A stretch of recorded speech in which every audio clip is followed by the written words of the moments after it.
आज श्रीनगर प्रखंड के राजकीय उच्च माध्यमिक विद्यालय में भाकपा माले का एक शानदार समागम आयोजित किया गया, जिसमें हजारों कार्यकर्ता एवं ग्रामीण उपस्थित हुए। इस अवसर पर मुख्य वक्ता के रूप में भाकपा माले के राष्ट्रीय महासचिव दीपांकर भट्टाचार्य ने सभा को संबोधित किया।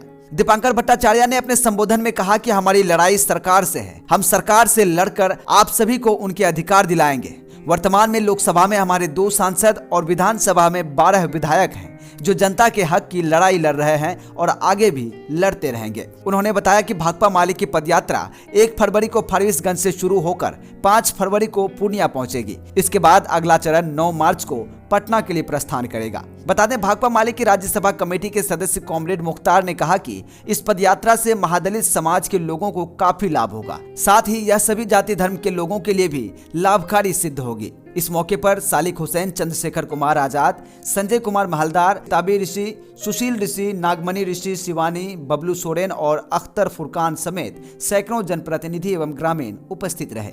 कार्यक्रम ने ग्रामीणों और कार्यकर्ताओं में नई ऊर्जा का संचार किया और सरकार के खिलाफ संघर्ष की प्रतिबद्धता को मजबूत किया। SGL न्यूज इंडिया के लिए पूर्णिया जिला से मोहम्मद आसिफ की खास रिपोर्ट। और कहाँ तक आप जो है जाने की? सबसे पहले तो आप लोगों के माध्यम से श्रीनगर वासियों का बहुत बहुत शुक्रिया। आज ज़बरदस्त यहाँ हम देख रहे हैं कि लोगों ने पदयात्रा का स्वागत किया है और अभी एक समागम यहाँ होने वाला है। ये पदयात्रा फारबिसगंज से हम लोग चले 1 तारीख को और कल पूर्णिया में पदयात्रा का समापन होगा बदलो बिहार समागम के साथ। ये 5 दिन की पदयात्रा फारबिसगंज से पूर्णिया तक। इससे पहले 2024 के अक्टूबर में 16 से लेकर के 26 अक्टूबर तक बिहार के अन्य हिस्सों में हम लोगों ने पदयात्रा निकाली थी, बदलो बिहार पदयात्रा न्याय यात्रा के रूप में।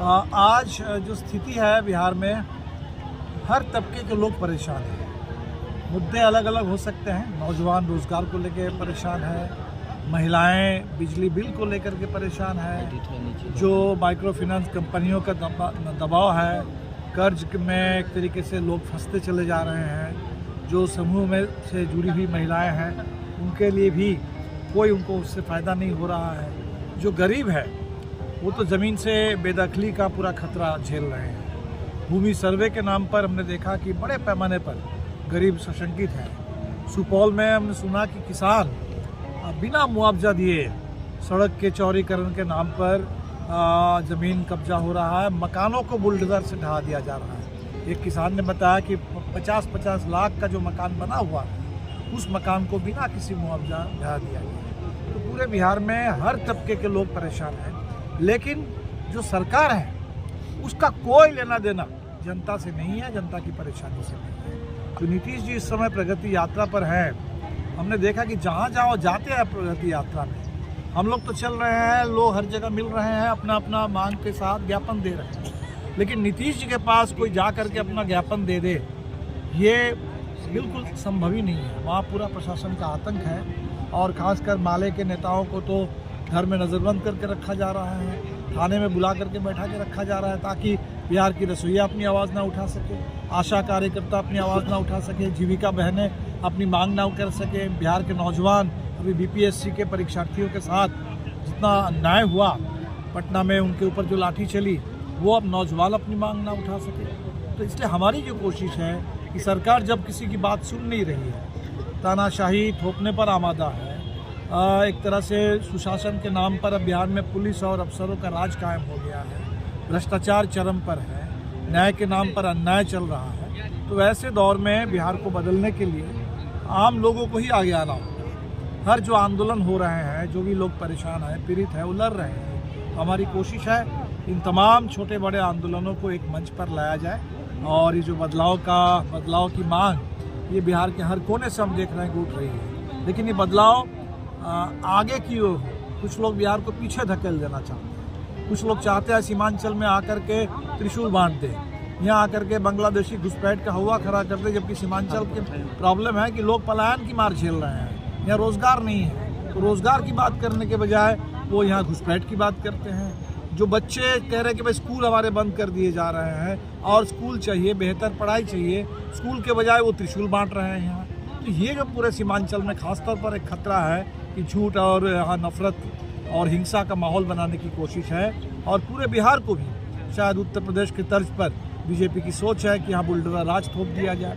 तो हमें लगता है कि बिहार को आगे बढ़ना है, बल्कि झारखंड का उदाहरण हमारे सामने है।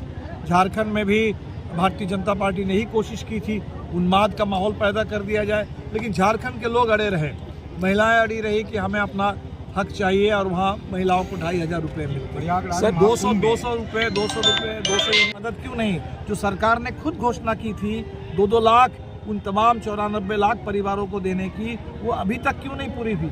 इन्हीं मांगों को लेकर के हम कर रहे हैं। और इसके साथ जो आज यहाँ हम संविधान बचाने की बात कर रहे हैं, आपने देखा होगा संविधान के 75 साल पूरे होने के मौके पर संसद में खड़े होकर के, इससे ज़्यादा शर्म की बात क्या होगी, संसद में खड़े होकर के देश के गृह मंत्री बाबा साहब अम्बेडकर के बारे में अपमानजनक टिप्पणी करते हैं। अभी महाकुंभ में हमने देखा कि लोगों की आस्था का कुंभ है, लोग जाते हैं, लेकिन आम लोगों के लिए इंतज़ाम नहीं, VIP के लिए इंतज़ाम है।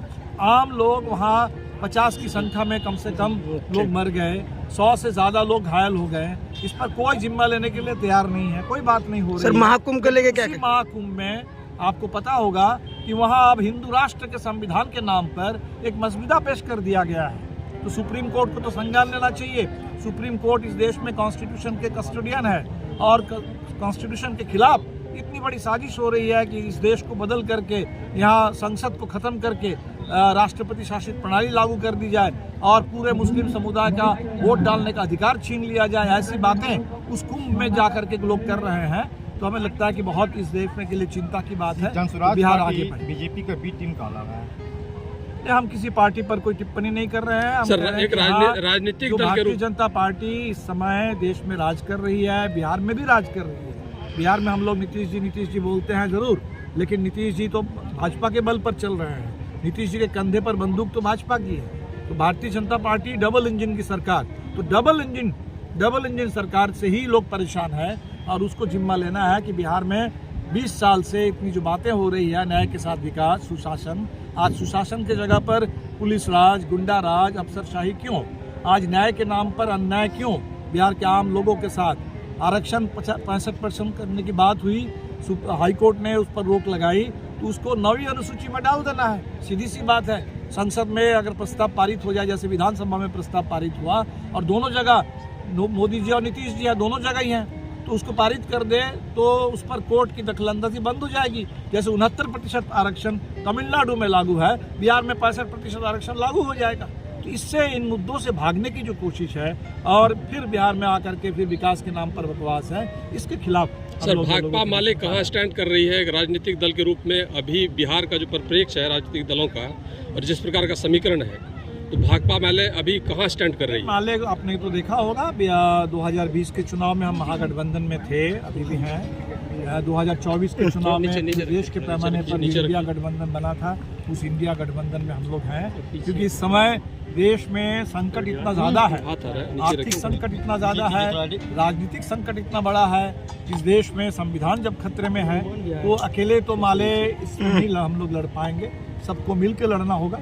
और इसीलिए हम तो चाहते हैं कि जो बड़ी एकता बनी है देश के पैमाने पर, बिहार के पैमाने पर, वो एकता बरकरार रहे, आगे बढ़े। लेकिन माले गरीबों की पार्टी, आंदोलन की पार्टी, और इसीलिए माले से जो बिहार की अपेक्षा है, वो अपेक्षा हम चाहते हैं कि हमारे तमाम साथी मिल करके हम लोग पूरा करें।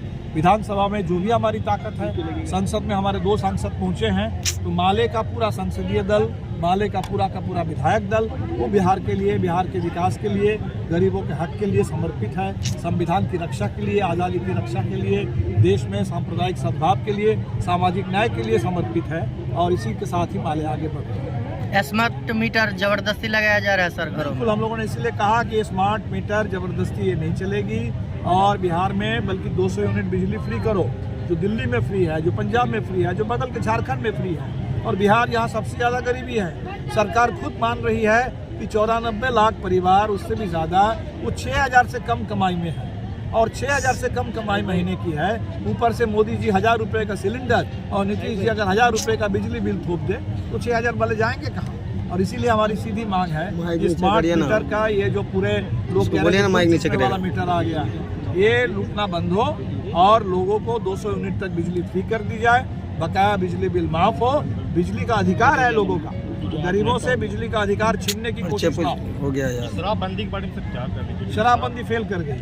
बिहार में नीतीश जी शराब पिलाने का काम ही नीतीश जी ने किया था। हर पंचायत तक शराब का ठेका खुल गया था और फिर शराबबंदी के नाम पर जो हुआ, अवैध शराब से लगातार मौतें हो रही है। जेल में शराबबंदी के नाम पर गरीब बंद है। एक भी शराब माफिया पर बिहार में कहीं कोई कार्रवाई नहीं। तो जहां शराबबंदी का नारा है और शराब की होम डिलीवरी है, मैं तो मानता हूं कि शराबबंदी का नारा एक तरफ से बिल्कुल फेल हो गया। जी, एक तरफ से नीतीश कुमार कह रही कि बिहार में शराब पूरी तरह से बंद है, आए दिन शराब मिलती रहती है और आए दिन लोग इस तरह मरते रहता है शराब की वजह से। इसीलिए हम कह रहे हैं कि शराबबंदी फेल कर गई और इसीलिए इस पर पुनर्विचार होना चाहिए